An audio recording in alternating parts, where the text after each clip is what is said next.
નમસ્તે વિદ્યાર્થી મિત્રો, ધોરણ 10 30 તારીખે તમારે ગણિતનું પૂરક પરીક્ષાનું પેપર છે અને હું તમને ગેરંટી સાથે કહું છું વિદ્યાર્થી મિત્રો 3 થી 4 વિડિયો આવશે. તમે બધા જ વિડિયો જોઈ લેશો એનો મતલબ તમે 100% વિદ્યાર્થી મિત્રો પાસ થઈ જશો. ટોટલ 14 ચેપ્ટર છે, એમાંથી માત્ર 3 થી 4 ચેપ્ટર જ તમારે કરવાના છે. આજે આપણે કયું ચેપ્ટર જોઈશું? ત્રીજું ચેપ્ટર, દ્વિચલ સુરેખ સમીકરણ યુગ્મ.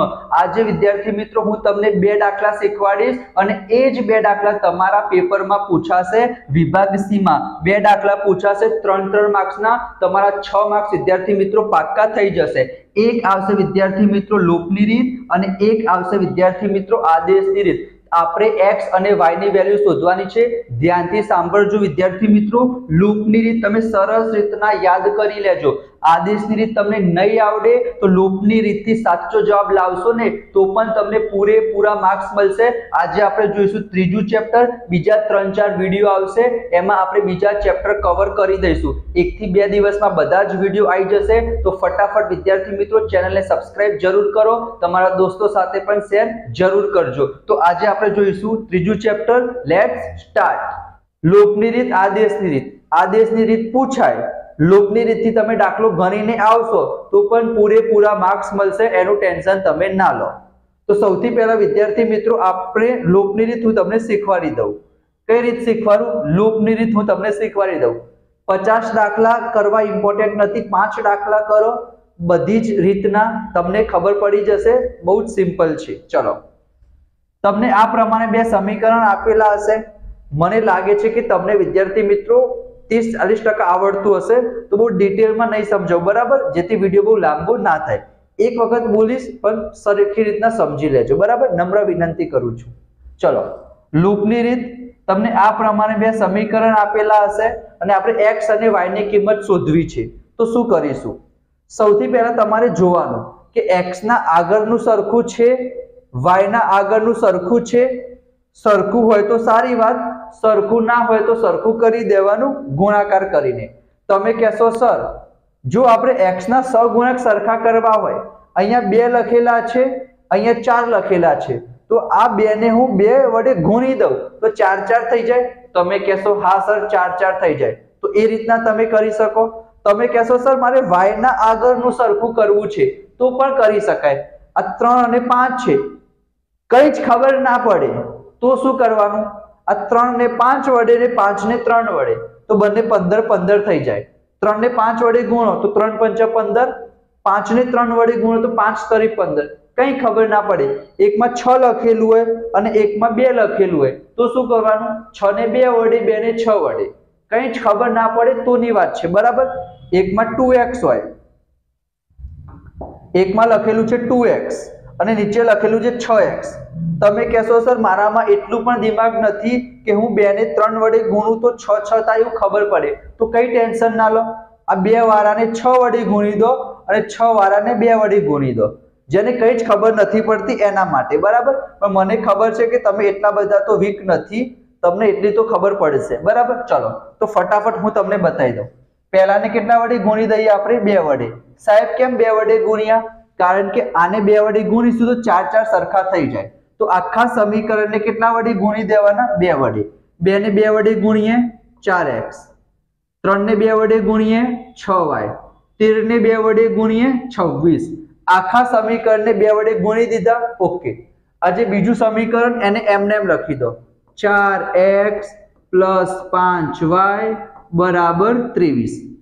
એના પછી વિદ્યાર્થી મિત્રો તમારે એક લાઈન છોડી દેવાની અને એક આ સરસ મજાની આ રીતના લાઈન કરી દેવાની. હવે વિદ્યાર્થી મિત્રો જો જે પણ આપણે સરખું કરીશું ને, આપણે x ના સહગુણક સરખા કર્યા તો એને આપણે કટ કરી દેવાનું. શું કરવાનું? જે સહગુણક આપણે સરખા કરીએ એને કટ કરી દેવાનું.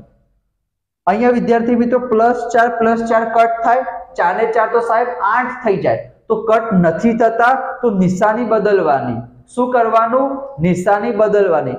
અમુક લોકો કહેશે sir plus plus minus, minus plus, minus minus plus, તમારું જીવન એમાં પતી જશે. ખબર ના પડે તો શું કરવાનું? જો આપણે આ જે બીજું સમીકરણ હશે ને વિદ્યાર્થી મિત્રો, એની જ નિશાની ધ્યાનમાં લઈશું. જો શું કરીશું? આ પ્લસનું માઇનસ કરી દો, આ પ્લસનું માઇનસ કરી દો. 23 ના આગળ કઈ નથી તો પ્લસ કહેવાય, તો એને પણ શું કરી દો, માઇનસ કરી દો. પ્લસનું માઇનસ કરવાનું, માઇનસનું પ્લસ કરવાનું, બીજું કઈ નહીં કરવાનું. ચલો આ પ્લસ 4x માઇનસ 4x શું થઈ ગયા, કટ થઈ ગયા. હવે આ નવી નિશાની ગણવાની. કઈ નિશાની ગણવાની, નવી નિશાની ગણવાની.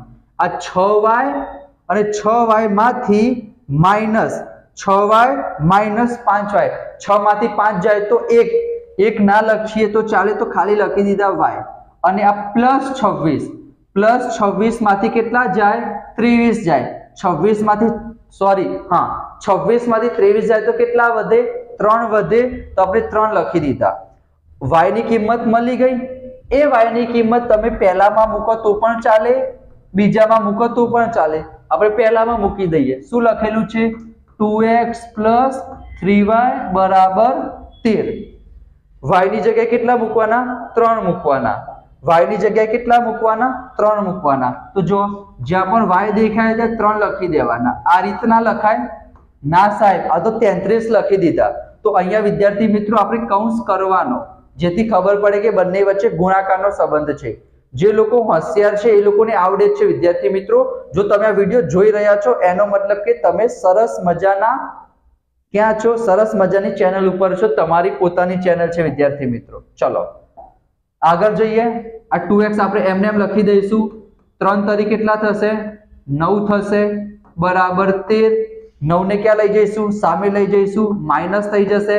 તો 13 માઇનસ 9, 13 માંથી 9 જશે, કેટલા આવશે, 4 આવશે. 2 ક્યાં જતા રહેશે, ભાગાકારમાં જતા રહેશે, ગુણાકારમાંથી. તો 2 દુ કેટલા થશે, 4 થશે. તો x બરાબર કેટલા મળી ગયા, 2 મળી ગયા. તો x બરાબર 2 અને y બરાબર 3. ખબર પડી વિદ્યાર્થી મિત્રો. આ છે આપણી લોપની રીત. લોપની રીતમાં શું કરવાનું, સરસ મજાના બે સમીકરણ આપેલા હશે, એ બે સમીકરણમાંથી x નો સહગુણક સરખો કરો અથવા y નો સહગુણક સરખો કરો. જેનો પણ સહગુણક સરખો કરશો, આપણે x નો સહગુણક સરખો કર્યો તો y ની કિંમત મળે, y નો સહગુણક સરખો કર્યો હોત તો y કટ થઈ જાત તો આપણને x ની કિંમત મળશે. 1 ની કિંમત મળી જાય. એ 1 ની કિંમત તમે કોઈ પણ સમીકરણમાં મૂકશો તો આપણને બીજાની કિંમત મળી જશે. બસ બે કિંમત મળી ગઈ, તમારા 3 માર્ક્સ પાક્કા. આ થઈ ગઈ લોપની રીત. વિડિયો વિદ્યાર્થી મિત્રો બહુ જ લાંબો થશે. ઓલરેડી 6 થી 7 મિનિટ થઈ ગઈ હશે. શું કરાવું બોલો ફટાફટ વિદ્યાર્થી મિત્રો. હું તમને આ લોપની રીત છે, આદેશની રીતથી જ હું તમને ચલો ફટાફટ વિદ્યાર્થી મિત્રો થોડુંક ફાસ્ટ કરાવું, બરાબર. અને એના કરતા ત્રીજી મેથડ પણ છે, એ પણ તમારી પરીક્ષામાં આ વખતે મને લાગે છે મારા હિસાબ પ્રમાણે 99.99% પૂછાશે. મારા હિસાબે, મારા અનુભવ પ્રમાણે કહું છું. હમણાં હું જે ત્રીજી મેથડ કહીશ, લૂપની રીત અને આદેશની રીત, એના સિવાય એ તમારી પરીક્ષામાં આ વખતે 100% તો નહીં 99.99% પૂછાશે, બરાબર. ચલો તેના પહેલા આદેશની રીતથી હું તમને બતાવી દઉં. x બરાબર 2 મળ્યા અને y બરાબર 3 મળ્યા. વિડીયોને થોડુંક 1x ની સ્પીડમાં જોજો તમે, બરાબર. શું કરવાનું, ચલો આદેશની રીતમાં શું કરીશું, પહેલું સમીકરણ લખવાનું. તો આપણે પહેલું સમીકરણ લખી દીધું. હવે વિદ્યાર્થી મિત્રો પહેલા સમીકરણમાંથી x ને કરતા બનાવવાનો, બરાબર. x ને શું બનાવવાનો, કરતા. એટલે કે x સિવાયનું જે કંઈ પણ હશે એને આપણે જમણી બાજુ મૂકી દઈશું. પહેલા 3y ને પેલી બાજુ લઈ જઈએ તો શું થઈ જશે, માઇનસ થઈ જશે. આ 13 m ના m પ્લસ 3y ડાબી બાજુથી જમણી બાજુ આવ્યા તો માઇનસ થઈ ગયા. અને 2 ક્યાં જતા રહેશે, નીચે જતા રહેશે. તો x બરાબર 13 માઇનસ 3y ભાગ્યા 2. આ વિદ્યાર્થી મિત્રો આને આપણે સમીકરણ નંબર 3 કહી દઈશું. શું કરવાનું ફરી એક વખત કહું. બે સમીકરણ આપેલા હશે, તમે કોઈ પણ સમીકરણ લઈ શકો છો. એનામાંથી તમે કોઈ પણ એક ચલને કરતા બનાવો. નોર્મલી આપણે x ને કરતા બનાવી દીધો. હવે જે આ કિંમત મળી એને વિદ્યાર્થી મિત્રો આપણે મૂકીશું બીજા સમીકરણમાં. કયા સમીકરણમાં, બીજા સમીકરણમાં.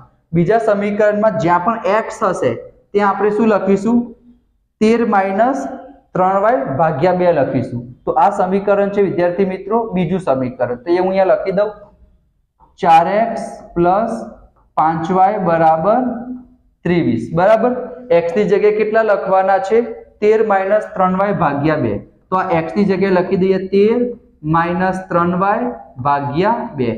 બાકીનું પાછળનું આપણે એમના એમ લખી દઈશું. હવે વિદ્યાર્થી મિત્રો અહીંયા કટ થતું હોય તો કટ કરી દેવાનું. જો 2 દુ 4, बराबर ऊपर नीचे कोई दिवस कट ना करता बराबर वच्चे माइनस है एना कारणे आ रीतना 12 कट थतुं होय तो करवानुं तो 2 दू 4 कट करी दीधा आ 2 ने आपणे अंदर लई जईए तो 13 दू केटला थशे 26 थशे અને 2 ने આપણે અહીંયા પણ આપીશું તો 3 દુ કેટલા થશે 6y થશે 5y બરાબર 23 હવે આ જે પ્લસ 26 છે એને પેલી બાજુ આપી દે તો માઈનસ 26 થઈ જાય અહીંયા 5 માંથી 6 જશે તો માઈનસ 1 વધશે 1 લખવાની જરૂર નથી 26 પેલી બાજુ જાય માઈનસ થઈ જાય 23 માંથી 26 જશે માઈનસ 3 આવશે બંને બાજુથી માઈનસ આપણે કટ કરી દઈએ તો y બરાબર 3 મળશે અહીંયા પણ y બરાબર 3 મળ્યા હતા અહીંયા પણ y બરાબર 3 મળ્યા એ y ની કિંમત આપણે અહીંયા ત્રીજા સમીકરણમાં મૂકી દઈએ તો 3 તરી 9 13 માંથી 9 જશે 4 4 ભાગ્યા 2 તો x બરાબર કેટલા મળશે 2 મળશે આગળ પણ x બરાબર 2 મળ્યા હતા અહીંયા પણ x બરાબર 2 મળ્યા કિંમત તો સેમ જ મળશે આદેશની રીત તમને આવડતી હોય સારી વાત છે ના આવડે લોકની રીતથી તમે કરી દો તમને 3 માર્ક્સ મળી જશે બરાબર ચલો હવે હું તમને કહેતો તો એક દાખલો કયો પૂછાશે તમારી પરીક્ષામાં 100%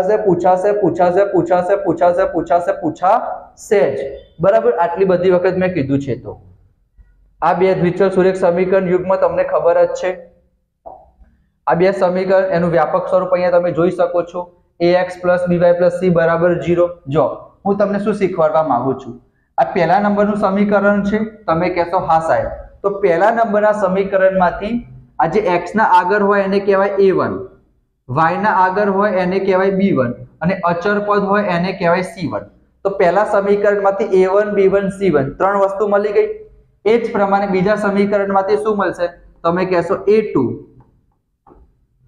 b2 c2 હવે સાહેબ આનું શું કરવાનું હું તમને કહું છું બે સમીકરણ આપેલા હશે બે સમીકરણમાંથી આપણને 6 વસ્તુ મળી પહેલામાંથી a1 b1 c1 બીજામાંથી a2 b2 c2 હવે તમારે શું કરવાનું છે a1 b1 c1 હું લખીશ તો વિદ્યાર્થી મિત્રો બહુ વાર થશે તમે સ્ક્રીનશોટ લઈ લેજો બરાબર જો હું તમને એક વખત ખાલી સમજાવી દઉં ચલો આ પહેલું સમીકરણ છે આ બીજું સમીકરણ છે પહેલા સમીકરણમાંથી a1 કેટલા મળ્યા 2 આ કેટલા મળ્યા 3 આ કેટલા મળ્યા 5 આ કેટલા મળ્યા 6 આ કેટલા મળ્યા 12 આ કેટલા મળ્યા 10 હવે a1/a2 અને b1/b2 કરીશું આ 2/6 કેટલા થશે 1/3 થાય અને અહીંયા કેટલા થશે 3 ચોક 12 1/4 થશે તો વિદ્યાર્થી મિત્રો પહેલું બીજું સરખું નથી જ્યારે પણ પહેલું બીજું સરખું નહીં હોય ત્યારે ગ્રાફ તમને આવો મળશે સ્ક્રીનશોટ લઈ લો હું તમને અહીંયા બતાવી પણ દઈશ જો અહીંયા તમને ખબર પડી જશે એના પછી 3 વિદ્યાર્થી મિત્રો સરખું હશે જો અહીંયા 5 દુ 10 7 દુ 14 10 દુ 20 3 વિદ્યાર્થી મિત્રો સરખું હશે તો એકની ઉપર એક એટલે સંપાતી રેખા મળશે અને આમાં 3 દુ 6 પહેલું બીજું સરખું થશે અને આ શું થશે 1/3 થશે એટલે પહેલું બીજું સરખું થશે પણ ત્રીજું સરખું નહીં થાય તો સમાંતર રેખાઓ મળશે બરાબર થોડુંક ફાસ્ટ જઉં છું વિદ્યાર્થી મિત્રો કારણ કે વિડીયો બહુ લાંબો થઈ જશે એના કારણે આનો તમે સ્ક્રીનશોટ લઈ લો 100% તમારા પેપરમાં પૂછાશે કાં તો 3 માર્ક્સમાં પૂછે તો તમારા નસીબ બહુ જ સારા કહેવાય અથવા હેતુલક્ષીમાં તો 100% પૂછાશે પહેલું બીજું સરખું ના હોય બરાબર પહેલું બીજું સરખું ના હોય તો છેદતી રેખાઓ મળશે એક બિંદુમાં છેદશે એનો મતલબ એક જ ઉકેલ મળશે એનું નામ છે અનન્ય એ લોકો કોઈ પણ રીતના પૂછાઈ જાય સુસંગત છે કારણ કે એક ઉકેલ આપણને મળે છે તો સુસંગત છે 3 સરખા હોય તો પણ સુસંગત કહેવાય સુસંગત કહેવાય સંપાતી રેખા એકના ઉપર એક રેખા એનો મતલબ અસંખ્ય ઉકેલ મળશે બહુ બધા ઉકેલો મળશે પહેલું બીજું સરખું હોય પણ ત્રીજું સરખું ના હોય તો બંને સમાંતર રેખાઓ હશે એક પણ ઉકેલ નહીં મળે એનો મતલબ સુસંગત નથી આનો તમે સ્ક્રીનશોટ લઈ લો તમારા પેપરમાં 100% પૂછાશે લૂપની રીત આદેશની રીત અને આ ગ્રાફ વાળું બરાબર ગ્રાફિકલ રિપ્રેઝન્ટેશન બીજું ચેપ્ટર કયું છે તમને ખબર છે કયું છે બહુપદી એ તો આના કરતા નાનો વિડિયો છે એમાં તો તમારે ખાલી કોપી પેસ્ટ જ કરવાનું છે એનો વિડિયો પણ આપણે અપલોડ કરી દીધો છે બીજું ત્રીજું પાંચમું સાતમું 13મું 14મું 8મું મોસ્ટ ઇમ્પોર્ટન્ટ ચેપ્ટર વધારે વેટેજ વાળા ચેપ્ટર બધાના વન શોટ રિવિઝન આવશે 15 દિવસ બાકી છે ફૂલ કન્ટેન્ટ આવશે આપણી ચેનલ ઉપર તો નમ્ર વિનંતી કરીશ કે સબસ્ક્રાઇબ ના કર્યો વિદ્યાર્થી મિત્રો સબસ્ક્રાઇબ કરી દેજો તમારા દોસ્તો સાથે શેર કરજો કંઈ પણ ડાઉટ હોય વિદ્યાર્થી મિત્રો કમેન્ટમાં મને જણાવો બરાબર, હું વિડીયો બનાવી દઈશ. મળીશું નેક્સ્ટ વિડીયોમાં. ત્યાં સુધીથી જય Shri Krishna, Radhe Krishna. Thank you, thank you, thank you, thank you, thank you, thank you so much.